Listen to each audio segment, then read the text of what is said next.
Doctor Mohammad Yunus, আপনাকে আমাদের অনুষ্ঠানে স্বাগত জানাই। আমিও সালাম জানাচ্ছি সবাইকে, অসংখ্য ধন্যবাদ। Thank you so much sir. আমি সরাসরি প্রশ্নে চলে আসি যে প্রফেসর ইউনূস, আপনি সাধারণত সাক্ষাৎকার দিতে চান না। অনেকে বলে থাকেন দেশি গণমাধ্যমে কথা বলতে আপনি স্বাচ্ছন্দ্য বোধ করেন না। এর কারণ হিসাবে কেউ কেউ বলেন আপনি প্রশ্নের মুখোমুখি হতে হয়তো পছন্দ করেন না, আবার কেউ কেউ বলেন কিছু না বলেও আপনি যে দুর্যোগের মধ্যে আছেন, বললে না জানি কি হতো। আপনার মন্তব্য একটু শুনতে চাই। শুধু বিপদ থেকে দূরে থাকার জন্য এটা করছি, কারণ আমি চারদিকে বিপদের মধ্যে আছি। কাজে কথা না বলা এটা একটা নিজেকে রক্ষা করার একটা সুবিধা আর কি। যত কম বলা যায় ততই হয়তো ঝামেলার থেকে বাঁচবো। আমাকে চোট বদমাইশ ছাড়া আর কোনো বিষয় উনি মনে করেন বলে মনে হয় না আমার কাছে। আসলে এটা নিয়ে কথা বলাটা একটু বিব্রতকরই, কিন্তু কেউ কেউ এটা বলে থাকেন যে বিশেষ করে যে 2007 সালে যে 111 সরকার আমরা যাকে বলি, তাদের যে বিরাজনীতিকরণের একটি চেষ্টা, সেই চেষ্টার মধ্যে আপনার অংশগ্রহণ আছে কিনা। যদিও বারবার বলা হয় যে আপনি আসলে সেই ক্ষমতাটা দখল করতে চেয়েছিলেন, অথচ আমরা উল্টা শুনেছি, আপনার মুখেও শুনেছি, যারা ওই সময় কৌশলভ ছিলেন তাদের মুখেও শুনেছি যে আপনাকে আসলে অফার করা হলো, আপনি সেটি ফিরিয়ে দিয়েছিলেন। কিন্তু কেউ কেউ আবার বলে থাকেন আপনি একটা লম্বা সময়ের জন্য চেয়েছিলেন। এইটি কি একটা কোনো কারণ হতে পারে? এই ব্যাপারটিকে আমাদের দর্শকদের জন্য মানে বা ইয়েদের জন্য একটু আপনি পরিষ্কার করবেন যে আপনি আসলে রাষ্ট্রের সর্বোচ্চ ক্ষমতায় বা রাজনীতির জায়গায়, দেশ পরিচালনায়, সেগুলিতে আপনি আসলে আসতে চেয়েছিলেন কিনা, চান কিনা, বা ওই জায়গা থেকে। যদি চাইতাম খালেদ, যদি চাইতাম, তখন যখন মিলিটারি আমার বাসায় এসে বসে রইল সারা রাত আমাকে রাজি করানোর জন্য, আমি তো লুফে নিতাম। রাজি করানোর জন্য বসে থাকতে হবে কেন? আমি যদি ক্ষমতাই চাইতাম বলে আর চলেন কি করতে, কি কোন জামাটা পড়তে হবে দেখিয়ে দেন, এখনই যাচ্ছি। আমি তো সেটা করিনি। তাদের সঙ্গে তর্ক করেছি, সারা রাত ধরে তর্ক করেছে যে না ভাই আমাকে দিয়েন না, আমি এই কাজের উপযুক্ত না, আপনারা অন্য লক্ষ্য যান। তারা আমার উপরে মন ঠিক করে ফেলেছে আমাকে নিতে হবে। আমি বারে বারে বলতেছি তাদেরকে, তারা নিরাশ হয়ে ফিরে গেল, বললো যে সকালবেলায় আবার আসবো, সকালবেলায় আসলে তখন আপনি আমাদেরকে বলেন যে রাজি আছেন। আমি বললাম না, সকালবেলা আসলে একই কথা পাবেন, কারণ আমি তো এটা এমন কিছু না যে মনের মধ্যে সন্দেহ রেখে, দ্বন্দ্ব রেখে আপনাদেরকে বলছি, অত্যন্ত পরিষ্কার ভাবে আপনাদের কাছে বলছি। ঠিক আছে, তা না হলে তো আমি সঙ্গে সঙ্গেই রাজি হয়ে যেতাম। কে ছাড়ে যাও আপনাকে? দেশের পুরো সরকারের প্রধান হবার জন্য আহ্বান জানাচ্ছে বাংলাদেশে এরকম কয়জন মানুষ আছে বলবো যে না আমি এই দায়িত্ব গ্রহণ করব না? আমি তো করলাম সেটা। এখন আমার নামে বলা হচ্ছে 10 বছর চেয়ে। আমি বছর নিয়ে প্রশ্নই ওঠে না। প্রশ্ন হচ্ছে আগামীকাল সকালবেলা আপনি শপথ গ্রহণ করবেন, এই কথা। আমি বলছি না, করবো না। তারপরে এরপরে তো কয় বছর, কয় কাণ্ড। আমি 10 বছর দিয়ে কি করবোটা কি? আমি 10 বছর দিয়ে আমি তো বলছি আমি এই কাজের জন্য নই। দেশে আমার দেশ পরিচালনা করা আমার দায়িত্ব না, আমার কাজ না। আমি জানি না এটা কিভাবে করতে হয়। আমি যেটা জানি সেটা করি। আপনার আরেকটা বিষয় একটু দৃষ্টি আকর্ষণ করছি যে কর দেওয়া, আপনার কর দেওয়া বিষয়ে অনেকে এইটি বলতে চেষ্টা করেন যে আপনি কর না দিয়ে সে টাকা অনুদান দিয়েছিলেন এবং সেই জন্য আপনি ভেবেছিলেন যে সেই টাকার উপর আসলে কর দিতে হবে না, কিন্তু আপনি অনুদান দিয়েছিলেন একটি ট্রাস্টকে, যেটা ট্রাস্টই আবার আপনি সেই কারণে আপনাকে সর্বোচ্চ আদালতের নির্দেশে কর দিতে হয়েছে। এইটাকে কি আপনি আপনার একটা মিস্টেক বলবেন, নাকি বা আপনার অর্থনীতিবিদদের বা আপনার পরামর্শদাতাদের, নাকি আপনার উপর একটি জুলুম বলবেন? না, আমি বলবেন ভুল সংবাদ দিচ্ছ তুমি, সেজন্য বলবো। ভুল সংবাদটা হলো এই, আমার টাকা আমি রোজগার করি, আমি নিজে সিদ্ধান্ত নিয়েছি আমি কোনো কিছুর মালিক হব না। কাজে আমি টাকাটা আমি যেহেতু উপার্জন করেছি, সেটা আমি একটা ট্রাস্ট দিয়ে দিতে চাচ্ছি। যেমন আমার কোনো বাড়ি নাই, নিজের কোনো বাড়ি নাই, গাড়ি নাই, জমি নাই, কোনো ব্যবসার শেয়ার নাই, আমি কোনোটা রাখিনি। এটা আমি মালিকানাবিহীন থাকতে চাই সবসময়। ঠিক আছে, এই টাকাটা আমি একটা ট্রাস্টে দিয়ে দিচ্ছি। তো ট্রাস্টে দিয়ে দেওয়ার সময় প্রশ্ন উঠলো এটাকে কর দিতে হবে কেন? তখন আমাদের লয়ার বললো যে না, এটা যেহেতু আপনি দান করছেন, এটা তার কর দেওয়ার বিষয় না, আপনি তো দানই করে দিচ্ছেন। আমি বললাম যে আইনে যেভাবে বলে সেভাবে, টাকা তো আমি এমনি দিয়েই দিচ্ছি, কাজে এটা সরকারকে দিলে আমার কোনো অসুবিধা তো নেই, আমি তো ধরে রাখতে চাচ্ছি না টাকাটা। তখন বলতে আপনার দেওয়ার কোনো কারণ নাই।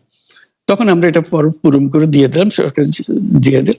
তখন সরকার পক্ষ থেকে, এনবিআর থেকে বলা হলো যে না, এটা করযোগ্য টাকা, আপনাকে কর দিতে হবে। আমাদের লয়ার বলছে দিতে হবে না, ওনারা বলছে কর দিতে হবে। তখন আমি বললাম যে ঠিক আছে, আদালতের কাছে যা, আদালত যেটা বলে সেটাই হবে। আমার মূল জিনিসটা হলো আদালতে গেছি আমি, সরকার কেউ বলেনি আমাকে আদালতে যাওয়ার জন্য। আমি আদালতে গেছি তার একটা নিষ্পত্তি করার জন্য, এটাকে কর দিতে হবে না দিতে হবে না। তখন আদালত বিচার করে বললো কর দিতে হবে। যেদিন আদালতে বললো কর দিতে হবে সেদিন আমি আদালত দিয়ে দিছি। কেউ আমাকে কর না দেওয়ার অভিযোগ করে নাই, কেউ আমাকে চিঠি লেখে নাই, কিচ্ছু না। ভাবখানাই হচ্ছে এরকম যে আমি ধরা পড়ে গেছি, কর দিই নাই, কাজে তার নোটিশ এসছে, তারপরে আমি, ওরকম তো না। আমি নিজে স্বতঃপ্রবৃত্ত হয়ে, যেহেতু আমাদের উকিল বলছে যে এটা লাগবে না আর সরকার বলছে লাগবে, তা আমি বললাম যে তাহলে নিষ্পত্তি করার জন্য আদালতের কাছে পরামর্শ চাও। আদালতের কাছে পরামর্শ চেয়েছে, আদালত দিয়েছে, পরামর্শ দিয়েছে আপনাকে দিতে হবে। যে মাত্র বলছে দিতে হবে সঙ্গে সঙ্গে চেক করে দিয়ে দিয়েছে, 24 ঘন্টার মধ্যে দিয়ে দিয়েছে। এটার টাকার উপর আমার কোনো লোভ নাই, এই টাকা ধরে রাখার জন্য তো আমি দিই নাই। আমি দান করে দিচ্ছি, ট্যাক্স দিতে হবে কি দিতে হবে না এটাই ছিল বিবেচ্য বিষয়, এবং সেটাই আমি প্রার্থনা করেছি। কেউ সরকার পক্ষ থেকে আমাকে একটা চিঠি লেখে নাই। মানে আদালতের অনেকগুলি পর্যায়ে আপনার আইনজীবীরা এই ট্যাক্সটা যে আপনার উপর অ্যাপ্লিকেবল না সেটা বলতে চেষ্টা করেছেন, সেই জন্য মনে হয় যে না, কোনো পর্যায়ে না, একটাই পর্যায়ে, শুধু একটারই হয়েছে। আর বাকিটা হলো এনবিআর আমাকে চিঠি দিচ্ছে যে আপনার কর দিতে হবে। ওকে, আমাদের প্রশ্ন হচ্ছে কর দিতে হবে কিনা, সেটা আমরা করের জন্য আদালতে গিয়ে। আচ্ছা ঠিক আছে, আমি এটা কর ফাঁকির বিষয় না, বাপখান এটা কর ফাঁকি দিচ্ছেন উনি ফাঁকি দিচ্ছেন না, উনি চেষ্টা করতে জানতে চাচ্ছে আইনটা কি, এটুকু জানতে চাচ্ছি শুধু। আচ্ছা, আইন আদালত প্রসঙ্গে আমি তো আমার রিটার্নে তো পরিষ্কার বলেছি আমি যে টাকা দিই না, এইভাবে দিলাম, আপনাদেরকে জমা দিলাম। ওরা বলছে যে এখানে দিতে হবে, তারপর প্রশ্ন উঠলো, এটাই হলো বিষয়টা। মানে আপনি জানানোর পরে প্রশ্নটা উঠেছে যে আসলে আপনাকে কর দিতে হবে, মানে আপনি যখন জানিয়েছেন আমি জানতে চেয়েছি এবং সেটা আমাকে জানিয়েছে, আমি কর দিয়ে দিয়েছি। এটা কর ফাঁকির কোনো বিষয়ই না, যেভাবে বলা হচ্ছে উনি কর ফাঁকি দিচ্ছেন, ধরা পড়ে গেছেন। ধরা কিসের জন্য পড়বেন? উনি তো টাকা নিজের কাছে রাখতে চাচ্ছেন না, ওই নিজের টাকা দিয়ে দিচ্ছেন। ওই বিষয়টা আসলে কি বলে যে আপনি যে ট্রাস্ট করতেছেন সেই ট্রাস্টের ট্রাস্টিও আপনি সেজন্য এটাকে কর দিতে হবে, বা ওইটা একটু যদি আপনি ট্রাস্ট করলে আপনি ট্রাস্টি হবেন না? আপনি কি ট্রাস্ট করেছেন কোনোদিন? না, মানে যে ট্রাস্ট করে সে তো ট্রাস্টি হয়, সেজন্যই তো ট্রাস্ট করে সে। রাইট, ট্রাস্ট করে কি জন্য? তো মানে এইটা কি এরকম একটা বলা, মানে কেউ যে বলতে চেষ্টা করে যে আপনার টাকাই একটু আপনি অন্যভাবে আপনার কাছে রাখলেন, বা এইটা মানে আমার টাকা আমি রাখলাম না, দিয়ে দিলাম, আমার কাছে ছিল টাকাটা, আমি দিয়ে দিলাম যাতে আমি এটা নিজের কাজে ব্যবহার করতে না পারি। ওখানে বলা আছে কি কি কাজে ব্যবহার করা হবে। আমি স্বতঃপ্রবৃত্ত হয়ে আমার টাকা একটা ট্রাস্ট করে দিয়ে দিলাম, যেটা এইভাবে হবে, যাতে করে আরো একটা বিষয় আছে, আমার উত্তরসূরিরা, আমার যারা বংশধর হবে, তারা এই টাকা হাত দিতে পারবে না। আচ্ছা, কারণ এটা আমার টাকা না, এটা ট্রাস্টের টাকা, এটা আপনার ওয়াসিয়ত। আচ্ছা, আমি আরেকটা প্রসঙ্গে আসি যে শান্তিতে নোবেল পুরস্কার বিজয়ী ডক্টর মোহাম্মদ ইউনূসের, মানে আমি শিরোনামটার অনুবাদ পড়ছি, ধারাবাহিক বিচার বিভাগে হয়রানি এবং কারাদণ্ড নিয়ে উদ্বেগ প্রকাশ করেছেন 125 নোবেল বিজয়ী সহ 242 বিশ্ব ব্যক্তিত্ব। তো তারা ওই যে খোলা চিঠি যেটি প্রধানমন্ত্রী শেখ হাসিনার কাছে লেখা হয়েছে, সেইখানে এক পর্যায়ে তিনি বলেছেন, যেটাতে আমি আসলে অনুবাদটা পড়ছি, মূল চিঠিও আমার কাছে আছে। এক পর্যায়ে তারা এটা বলছেন, ফৌজদারি মামলার রায়ে অলাভজনক সংস্থা গ্রামীণ টেলিকমের 83 বছর বয়সী নির্বাহী ক্ষমতাহীন ও অবৈতনিক চেয়ারম্যান অধ্যাপক ইউনূস সহ প্রতিষ্ঠানটির 4 বোর্ড সদস্যের কারাদণ্ড দেওয়া হয়েছে। এটা স্পষ্ট যে প্রাসঙ্গিক আইনে গ্রামীণ টেলিকমকে কেবল অল্প জরিমানা করা যেত। এটি আপনাকে কেন জানতে চাইছি যে বিষয়টি নিয়ে মামলা উদ্ভব হয়েছে, আপনার কাছে, আপনি কি আপনার বন্ধুদের সাথে একমত যে আসলে মানে দণ্ডের হেরফের করা যেত, কিন্তু বিষয়টা আপনার ভুল, বা মানে অল্প জরিমানা করা যেত দিয়ে আসলে তারা কি বুঝাতে চাইছেন, বা তারা কি বলতে চাইছেন, আপনি তার সাথে আসলে একমত কিনা যে দণ্ডটা বেশি হয়ে গেছে? এটা বিচার বিভাগ ঠিক করবে, আইনজ্ঞরা ঠিক করবে, এবং ওরা কার সঙ্গে পরামর্শ করে, আমার যারা শুভানুধ্যায়ী যারা দিয়েছেন তারা কার সঙ্গে পরামর্শ করে, তাদের ব্যাপারে, এটা নিয়ে আমার বক্তব্য কিছু নাই। ওই যে 4 জনের কথা বলেছেন, যে 4 জনকে আসামি করেছে, এটা একটা মজার জিনিস। আমরা তো বোর্ডের 7 জন, যদি বোর্ডের বিরুদ্ধে এটা হয়ে থাকে, এই 4 জন কেমনে বাছাই হলো?